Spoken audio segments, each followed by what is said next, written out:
Hello everyone, I am a cardiac student.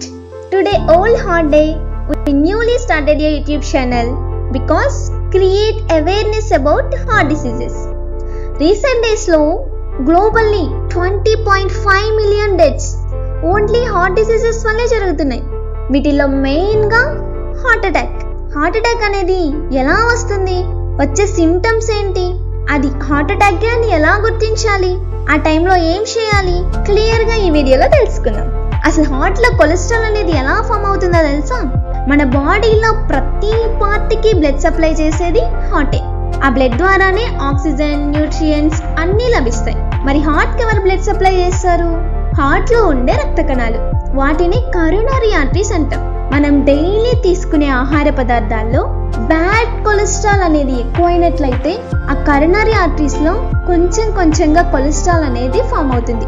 ఈ bad cholesterol food items ఏంటో తెలుసా?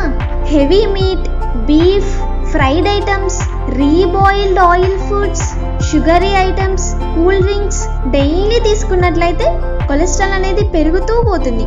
45 years above people, BP patients, diabetic patients, smoking persons లో ఆటోమేటిక్గా cholesterol అనేది పెరుగుతూ పోతుంది. మనకి హార్ట్ కి బ్లడ్ సప్లై చేసే కరోనరీ ఆర్టరీస్ లో కొలెస్ట్రాల్ అనేది పెరుగుతూ పోతే లైక్ 30%, 50%, 80%, 90% ఇలా పెరుగుతూ పోతే మరి హార్ట్ కి ఎలా బ్లడ్ సప్లై వెళ్తుంది? ఇలా ఎప్పుడైతే కొలెస్ట్రాల్ ఫామ్ అయ్యి కంప్లీట్ గా హార్ట్ కి బ్లడ్ అనేది సప్లై అవ్వలేకపోతుందో, హార్ట్ అటాక్ వచ్చే ముందుగా వచ్చే సింప్టమ్స్ ఏమిటంటే చెస్ట్ పెయిన్, ఛాతీ నొప్పి రావడం, శ్వాస తీసుకోలేకపోవడం, దాన్ని షార్ట్నెస్ ఆఫ్ బ్రీత్ అంటారు.